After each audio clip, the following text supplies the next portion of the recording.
안녕하세요. 문학평론 쓰는 허입니다. 제가 오늘 인사드리는 이곳은 서울 올림픽 기념관입니다. 이제 2주 뒤면 전 세계인의 축제 평창 동계올림픽이 열리기 때문인데요. 1988년 서울 올림픽 이후 30년 만에 열리는 전 세계인의 겨울축제 평창 동계올림픽. 그 기간 동안 한국인뿐 아니라 전 세계인의 이목이 평창에 집중될 겁니다. 그런데 우리는 동계올림픽에 대해 얼마나 알고 있는 걸까요? 사실 저만 해도 동계올림픽 하면 우리나라에 메달 바친 쇼트트랙 경기를 떠올린다거나 김연아 선수가 활약했던 피겨스케이팅 등의 몇몇 경기 종목만 떠오릅니다. 동계올림픽이 언제부터 어떻게 치러져 왔는가 하는 역사에 대해서는 아는 것이 전혀 없었습니다. 그래서 오늘은 저와 같은 분들을 위한 책을 준비했습니다. 바로 샤모니에서 평창까지 동계올림픽의 모든 것입니다. 이 책의 저자인 에릭 모냉은 올림픽 역사에 관한 세계적 전문가인데요. 그는 프랑스 국가대표 유도 선수로 활동한 이력도 갖고 있습니다. 이 책을 보면 첫 동계올림픽이 1924년 프랑스 샤모니에서 열렸다는 사실을 알게 됩니다. 국제 동계스포츠 주간으로 시작된 샤모니 동계올림픽은 당시 IOC 위원장이던 쿠베르탱이 주재를 했다고 하는데요. 당시에는 16개국 258명의 선수가 참가했다고 합니다. 그렇게 첫 해를 맞이한 동계올림픽은 이후 스위스, 미국, 독일, 이탈리아, 오스트리아, 유고, 일본, 캐나다, 노르웨이, 러시아 등에서 치러졌고 2018년에는 드디어 한국에서 개최하게 된 겁니다. 한국인으로서 우리는 아무래도 평창 동계올림픽이 책에 어떻게 쓰여져 있나 관심을 기울이게 되는데요. 저자는 2009년 동계올림픽 유치 신청 단계부터 일목요연하게 평창 동계올림픽에 대한 역사적 기록을 정리하고 있습니다. 또 강원도에 관한 정보를 소개하고 주요 경기장 시설 및 평창 동계올림픽 세부 종목 등도 세세하게 알려줍니다.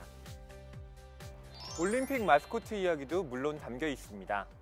2016년 6월 2일 공개된 평창 동계올림픽의 마스코트는 백호를 모티브로 한 수호랑, 패럴림픽 마스코트는 반달가슴곰을 모티브로 한 반다비입니다. 수호랑은 세계 평화를 보호한다는 의미와 호랑의 호를 접목한 수호, 그리고 강원도 정선아리랑의 랑을 합한 이름이고요. 반다비는 의지와 인내를 상징하는 반달가슴곰의 반달과 대회를 기념하는 비를 합친 이름이라고 합니다. 이 책은 동계올림픽의 역사 외에도 동계올림픽을 빛낸 선수들과 한국과 동계올림픽이 그간 맺었던 인연도 설명하고 있습니다. 이 내용은 특별히 한국어판에만 실려 있다고 하는데요. 한국이 동계올림픽에 처음 참가한 건 1948년 스위스 생모리츠 동계올림픽입니다. 그때는 스피드 스케이팅 한 종목에 이호창 선수를 비롯한 3명의 선수가 출전했습니다. 그 뒤 1952년 노르웨이 오슬로 동계올림픽에는 6.25 전쟁 때문에 나가지 못했죠. 이때를 제외하고 한국은 모든 동계올림픽에 참가했습니다. 그렇지만 첫 메달을 따기까지는 무려 40여 년의 세월을 기다려야만 했죠. 한국은 11번째로 동계올림픽에 참가했던 1992년 프랑스 알베르빌 동계올림픽에서 고대하던 메달을 획득하고 종합 10위의 기록을 달성했습니다. 우리나라 첫 메달은 과연 누가 땄을까? 궁금하시죠? 그 주인공은 스피드 스케이팅 국가대표로 출전해 은메달을 딴 김윤만 선수입니다. 그는 지금 체육행정가로 일하면서 스포츠를 통한 남북교류에도 기여하고 싶다며 지도자로서의 현장 복귀도 염두에 두고 있다고 하네요. 올림픽은 4년 동안 치열하게 노력한 각국 선수들이 최고의 자리에 오르기 위해 승부를 겨루는 장입니다.